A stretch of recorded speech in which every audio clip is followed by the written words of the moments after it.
আসসালামু আলাইকুম, কেমন আছেন সবাই? তো আজকে কি কি খাওয়া দাওয়া হবে বাসায় একটু দেখাই। এটা হচ্ছে আপনার মটরশুঁটি দিয়ে আলু দিয়ে রুই মাছের ঝোল। মটরশুঁটি দিয়ে আলু দিয়ে রান্না করা হয়েছে, কালারটা দেখিয়ে বুঝতেছেন কত ইয়ামি হয়েছে। আর ওখান থেকে পাশে টুকু হচ্ছে বাসি ফুটাইতেছে। তো এটা হচ্ছে আমার তরকারি, আর আপনাদের ভাইয়ার তরকারি আলাদা, ও মুরগির মাংস দিয়ে খাবে।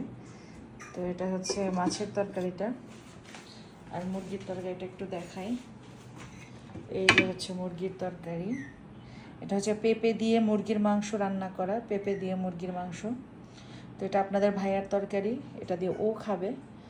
তো কেমন হয়েছে আজকের আয়োজনটা। আর এখানে হচ্ছে আছে লেবু, আর আছে হচ্ছে বড় সাইজের একটা মরিচ, এটা দিয়ে আমরা খাবো আর কি। এই যে দেখেন মরিচটা কত ইয়ামি, মানে কী বলবো, এই মরিচটা অনেক মজা, অনেক। জানি না কারা কারা খাইছেন এই মরিচটা, তো যারা খাইছেন তারা তো জানেন যে মরিচটা কী পরিমাণ ইয়ামি এবং কী পরিমাণ মজা লাগে।